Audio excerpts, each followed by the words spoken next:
The sickening crack of the auctioneer's gavel echoed through the dusty trading post as Delia Rose flinched, her eyes downcast while cruel laughter rippled through the crowd of men. "Ain't worth less than a mule, this one," the auctioneer bellowed, his voice carrying across the makeshift platform where she stood trembling in a tattered dress. "Skinny thing like her can't work half as hard, but might warm your bed better." More laughter followed, coarse and heartless in the sweltering Arizona Territory heat of 1878. At the back of the crowd, Virgil Zimmer removed his hat, revealing sun-streaked brown hair as he wiped sweat from his brow. He hadn't come to Silverwood for this.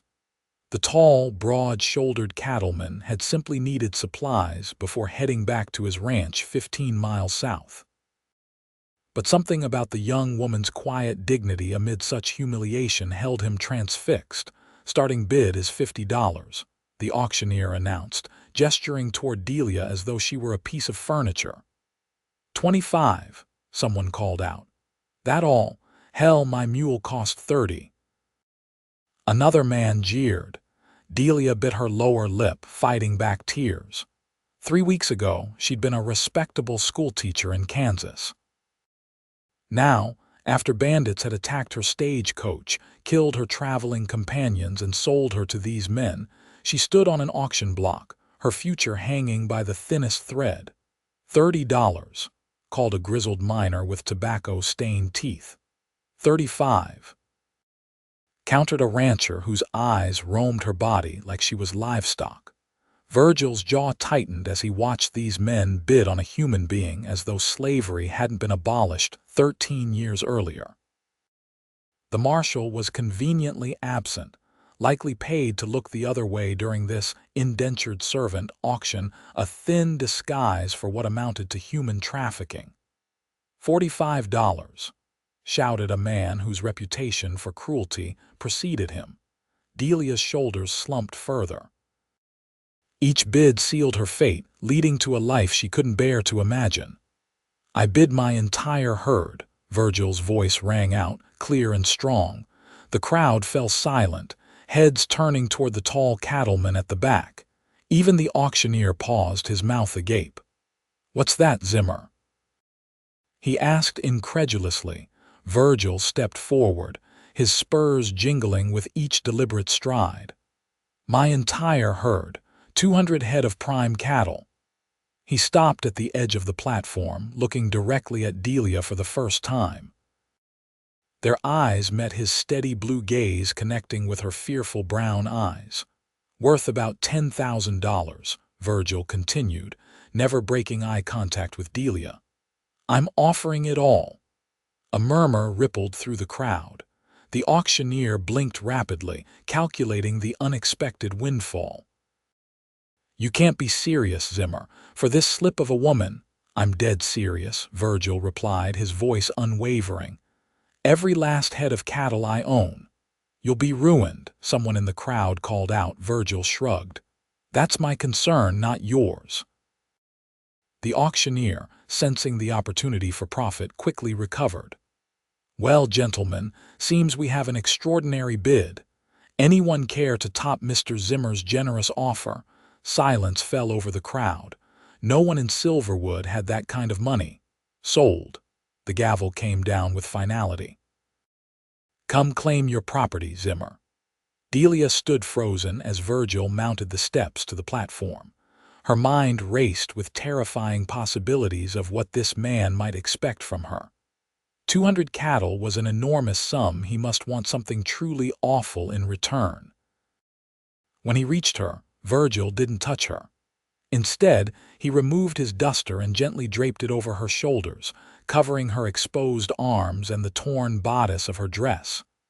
"Miss," he said quietly for her ears alone, "I know you have no reason to trust me. But I give you my word as a gentleman that no harm will come to you." Delia searched his face for signs of deceit, but found only sincerity in those weathered features. Still, experience had taught her caution. "Why would you do this?" she whispered. "Because what's happening here isn't right," he answered simply. Then, more loudly for the benefit of the crowd, "Come along." He guided her down the steps, maintaining a respectful distance as they walked through the parting crowd. The men stared, some with envy, others with contempt, but none dared challenge Virgil Zimmer's claim. At the edge of town, a wagon waited, loaded with supplies. Virgil helped Delia climb onto the seat but didn't immediately join her. Instead, he walked to the trading post owner who had been overseeing the auction. "I'll sign over the herd now," Virgil said firmly, "but I want papers drawn up stating she's a free woman. No indentured servitude nonsense." The man scowled. "That wasn't part of the deal, Zimmer." "It is now." Virgil's hand rested casually on his holstered Colt. "Otherwise, I might feel compelled to have a word with the federal marshal in Tucson about the activities happening here." 20 minutes later, Virgil climbed onto the wagon seat beside Delia, who clutched a legal document declaring her a free woman. She stared at it in disbelief as Virgil flicked the reins, setting the horses in motion. They traveled in silence for the first hour, leaving Silverwood behind as the wagon rolled across the rugged terrain. Delia studied her rescuer from the corner of her eye. His profile was strong, with a straight nose and firm jawline covered in several days' worth of stubble. His hands, holding the reins with practiced ease, bore the calluses of hard work. "Mr. Zimmer," she finally ventured, "I don't know how to thank you." "No need for thanks," he replied, keeping his eyes on the trail ahead. "And please call me Virgil." "Virgil," she repeated softly. "I'm Delia." "Delia Rose." He nodded acknowledgement. "Where are you from, Miss Rose?" "Topeka originally. I was traveling to Tucson to take a teaching position." Her voice caught. "The stagecoach was attacked 3 days out. The men, they—" She couldn't continue. "You don't need to explain," Virgil assured her. "What matters is what happens next." "What does happen next?" Delia asked, tension returning to her voice. "You gave up everything for me, your entire livelihood." A faint smile crossed Virgil's face. "Not exactly." Delia's brow furrowed. "But you said—" "I said I bid my entire herd, and I meant it." He glanced at her. "But that wasn't my entire livelihood. I have another 100 head at my ranch that I didn't mention, and a breeding program that's just starting to pay off." Relief flooded through Delia, followed quickly by confusion. "But still, that was an enormous sacrifice." Virgil shrugged. "I can build the herd back up. Some things are worth more than cattle." As the wagon crested a hill, Virgil pulled the horses to a stop. Before them stretched a valley, green with spring growth, a creek winding through its center. On the far side, nestled against a rocky outcropping, stood a modest ranch house with several outbuildings. "Home," Virgil said simply. "It's beautiful," Delia breathed, taking in the peaceful scene. "It's not much, but it's mine." Pride tinged his voice. "Been building it for 5 years now. And now you've sacrificed half of it for a stranger." Virgil turned to look directly at her. "Miss Rose, I may have given up some cattle, but I've gained something far more valuable, the knowledge that I did what was right when it mattered." As they approached the ranch house, a weathered man with silver hair emerged from the barn, eyeing the wagon with curiosity. "That's Samuel," Virgil explained. "My foreman and friend. Only other person who lives here permanently, though we hire hands during roundup." Delia nodded, suddenly nervous about how she would be received. Samuel walked toward them as Virgil brought the wagon to a stop in the yard. "Didn't expect you back so soon," the older man called, then stopped short when he noticed Delia. "Company, boss." Virgil jumped down from the wagon and moved to help Delia descend. "Samuel, this is Miss Delia Rose. She'll be staying with us for a while." Samuel's eyebrows rose slightly, but he touched his hat brim politely. "Madam." "Samuel, we need to talk about the herd." Virgil said, his tone serious.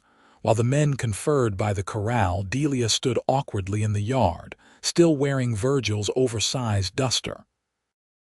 The ranch house looked welcoming enough, a solid structure built of timber and stone with a wide porch wrapping around the front. Smoke curled from the chimney, suggesting a hearth inside. From Samuel's increasingly animated gestures, Delia guessed Virgil was explaining his impulsive decision. Several times, the foreman glanced in her direction with an expression she couldn't quite read. Finally, Virgil returned while Samuel headed toward the bunkhouse, shaking his head. "Samuel's not happy with me," Virgil admitted with a rueful smile. "Says I'm either the noblest man he's ever known or the biggest fool." "And which do you think you are?" Delia asked softly. Virgil considered the question. "Bit of both, maybe." He gestured toward the house. "Come inside. You must be exhausted." The interior of the ranch house was surprisingly comfortable. A large main room combined kitchen, dining, and living areas, with a stone fireplace dominating one wall. 2 doors led off to what Delia presumed were bedrooms. Everything was simple but clean and well-maintained. "You'll take my room," Virgil said, opening one of the doors. "I'll sleep in the bunkhouse with Samuel." Delia hesitated. "I can't take your bed." "You can and you will," he replied firmly. "There's water in the basin if you want to wash up. I'll find you something to wear until we can get proper clothes from town." Before she could protest further, he disappeared outside. Delia entered the bedroom cautiously. Like the rest of the house, it was Spartan but neat: a bed with a handmade quilt, a chest of drawers, a small mirror hanging on the wall. Through the window she could see the mountains in the distance, painted gold by the setting sun. For the first time in weeks, Delia felt safe enough to let her guard down. She sank onto the edge of the bed and wept. When she emerged sometime later, face washed and wearing a shirt and pants that Virgil had left outside the door, both comically oversized on her small frame, she found him at the stove, stirring something that smelled delicious. "Hope you like stew," he said without turning around. "It's not fancy, but it's filling." "It smells wonderful," Delia replied, suddenly aware of how hungry she was. "Is there anything I can do to help?" "Just sit." Virgil nodded toward the table. "You've been through enough." As they ate, Virgil explained more about the ranch, speaking easily about his cattle, the land, and his plans for expansion. Delia listened, grateful for conversation that required little from her. When she yawned for the 3rd time, Virgil insisted she get some rest. "We can talk more tomorrow," he said, collecting their empty bowls. "About what you want to do next." In the safety of Virgil's room, Delia slept deeply for the first time since the stagecoach attack. She woke to sunlight streaming through the window and the smell of coffee brewing. Virgil was nowhere to be seen when she entered the main room, but a note on the table informed her that he was out checking the herd and would return midday. A pot of coffee sat warming on the stove, and a clean dress was draped over a chair with another note. "Borrowed from neighbor. Hope it fits." The dress, while a bit large, was far better than the rags she'd been wearing or Virgil's oversized clothes. After washing and dressing, Delia explored the ranch house more thoroughly. In daylight, she could see the care that had gone into building this home, the solid craftsmanship, the small touches that made it comfortable. On a shelf near the fireplace, she discovered a small collection of books, mostly practical volumes about ranching and animal husbandry, but also several classics of literature that surprised her. Virgil Zimmer was clearly more than just a cattleman. Feeling restless, Delia stepped outside onto the porch. The day was warm but pleasant, with a gentle breeze carrying the scent of sage and wildflowers. She ventured further into the yard, admiring the view of the valley. "He's a good man," a voice said behind her, making her jump. Samuel stood a few paces away, his weathered face unreadable. Stubborn as a mule sometimes, but a good man. I know, Delia replied quietly. I owe him everything. Samuel stepped closer, studying her face. What I can't figure is why Virgil's never been one to act on impulse. Everything he does is measured, considered. Then he rides into town for supplies and comes back having traded half his herd for a woman he's never met. Delia flushed with embarrassment. I never asked him to do that. No, I expect you didn't. Samuel's tone softened. Look, miss, I've known Virgil Zimmer for 5 years. Helped him build this place from nothing. Never seen him look at a woman the way he looked at you when you weren't watching. Before Delia could respond, Samuel tipped his hat and walked away, leaving her with a tumble of confused emotions. Midday came and went with no sign of Virgil. As afternoon stretched toward evening, Delia grew increasingly restless. To occupy herself, she decided to prepare dinner, using the supplies in Virgil's well-stocked pantry to create a hearty meal. The sun was setting when she finally heard hoofbeats approaching. Through the window, she watched Virgil dismount, his movements betraying exhaustion. When he entered the house and found dinner waiting, surprise registered on his face.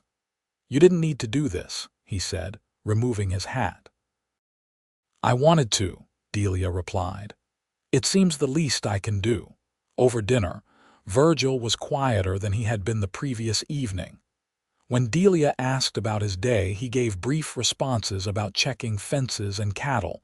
Finally, she gathered her courage.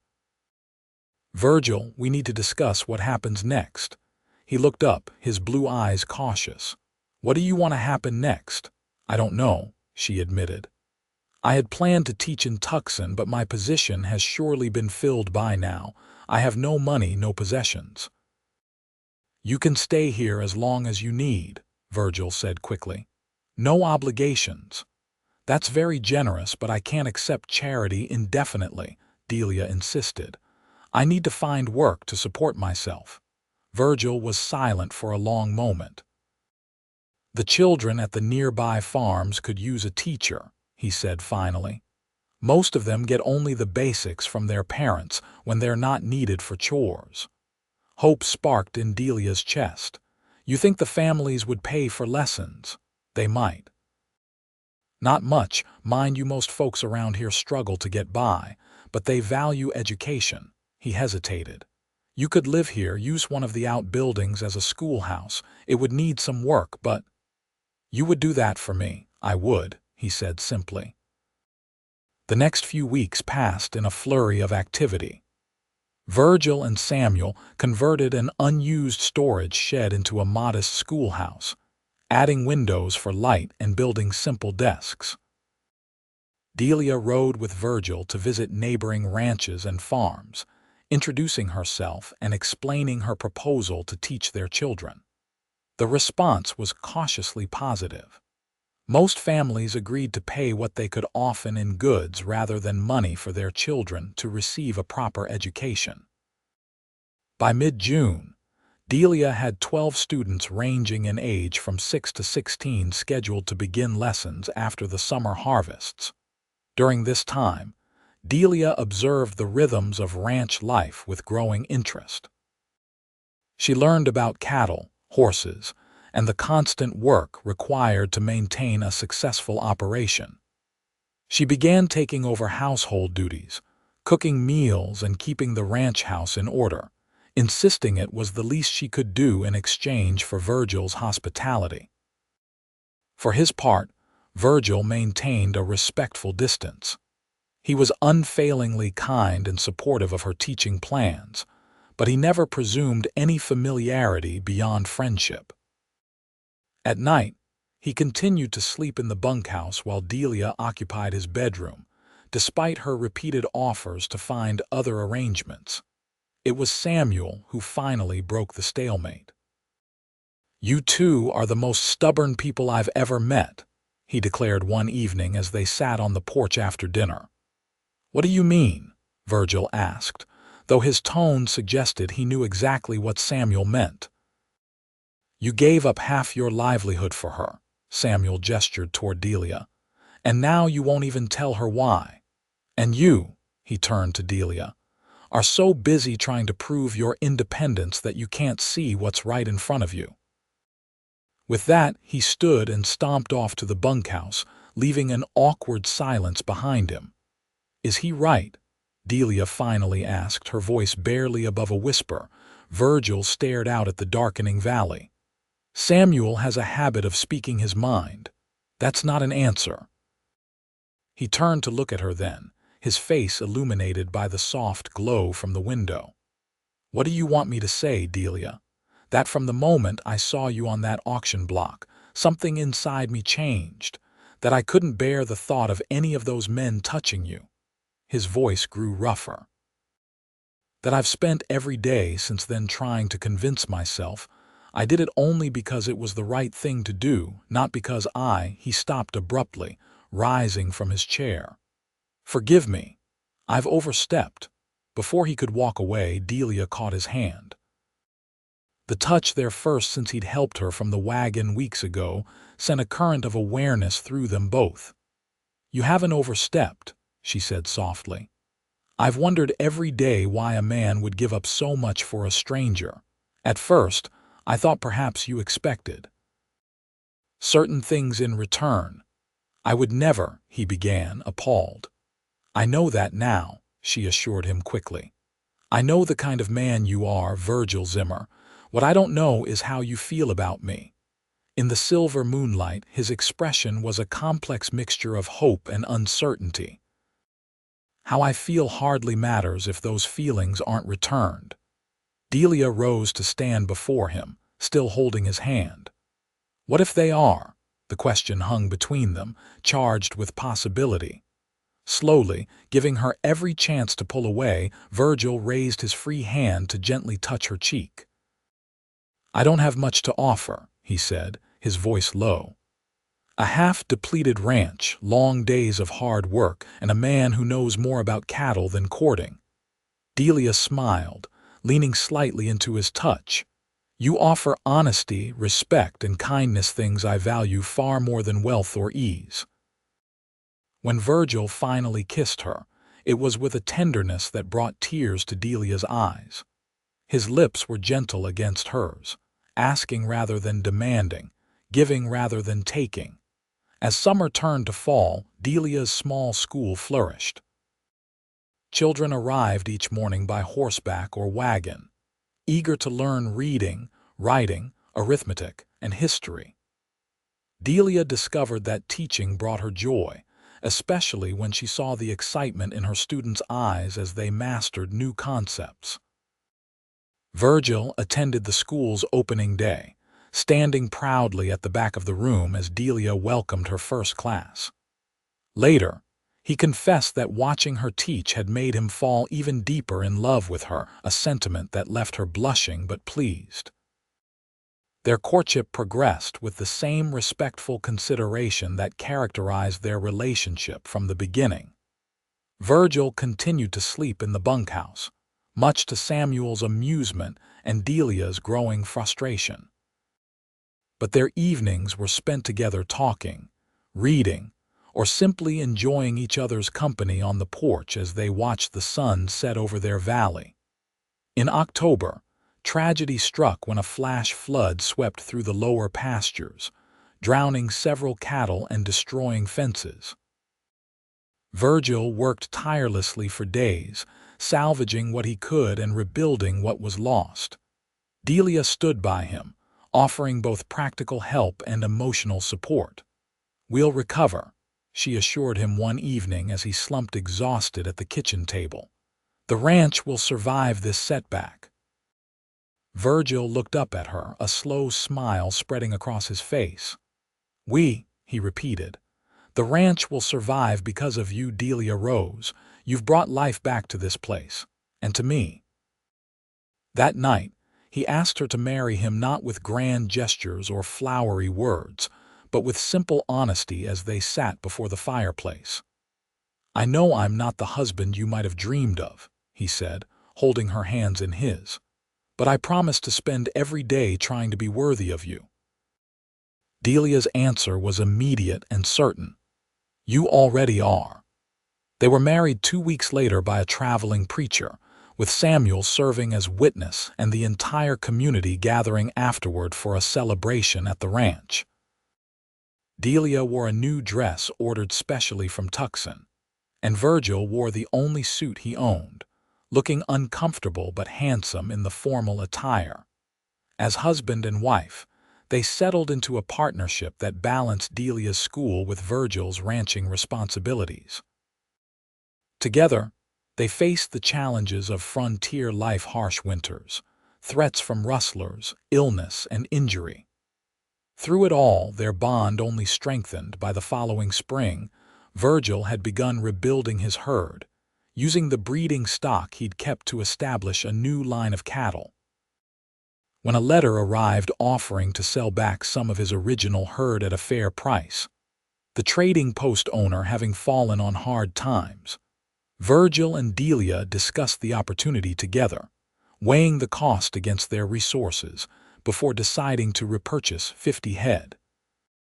"I never expected to see any of those cattle again," Virgil admitted as they watched the animals being driven into the pasture. "You regret the trade?" Delia asked, leaning against his shoulder. Virgil wrapped an arm around her waist, pulling her closer. "Not for a single moment." In late summer, Delia discovered she was expecting their first child. The news filled Virgil with equal parts joy and terror: joy at the prospect of fatherhood, terror at the thought of the dangers childbirth posed on the frontier. "I won't lose you," he vowed, holding her tightly as they lay in bed. "You won't," she assured him, guiding his hand to rest on her still flat abdomen. "We're stronger than any challenge life throws at us." As her pregnancy progressed, Delia continued teaching, though she gradually reduced her hours as the birth approached. The community rallied around them, with neighboring women offering advice, hand-me-down baby clothes, and promises to help when the time came. Samuel, who had initially been skeptical about a woman's place on the ranch, became Delia's fiercest protector, constantly scolding Virgil for letting her do too much and bringing her wild strawberries and other treats he found during his rides. "Never seen a man more nervous about becoming a father," Samuel commented one evening as Virgil paced the porch while Delia rested inside. "I have everything to lose now," Virgil replied, his voice tight with worry. Samuel's weathered face softened. "You also have everything to gain, boy. That's what family means." When Delia's time came in early spring, a late snowstorm prevented the midwife from reaching the ranch. With only Samuel's limited experience helping birth calves and Virgil's terrified support, Delia brought their daughter into the world after a long, difficult labor. "She's perfect," Virgil whispered, cradling the tiny infant in his large, calloused hands. Tears streamed unashamedly down his face as he placed the child in Delia's arms. Just like her mother, they named her Hope, a testament to the feeling that had sustained them through their journey together.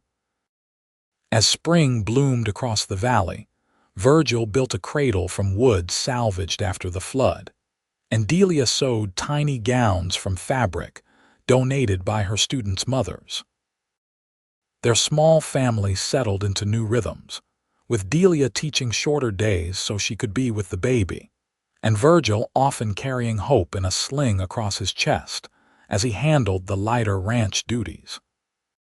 On the anniversary of the day Virgil had bid his herd to claim Delia from the auction block, they sat together on the porch, Hope sleeping contentedly in her mother's arms. The ranch had prospered over the year the herd was growing again. The school had expanded to include adult education 2 evenings a week, and they had built an addition to the house for their growing family.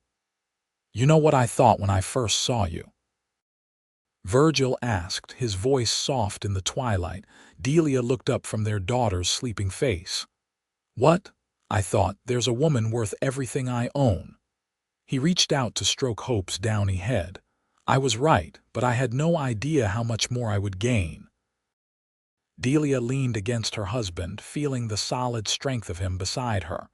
They called me worth less than a mule, she murmured, but you saw something different. I saw you, Virgil said simply. The real you. As the sun sank behind the mountains, painting the valley in shades of gold and purple, Delia reflected on the journey that had brought her to this moment. From the terror and humiliation of the auction block to the peace and joy of creating a home and family with Virgil, her life had transformed in ways she could never have imagined. I love you, Virgil Zimmer, she said, raising her face for his kiss.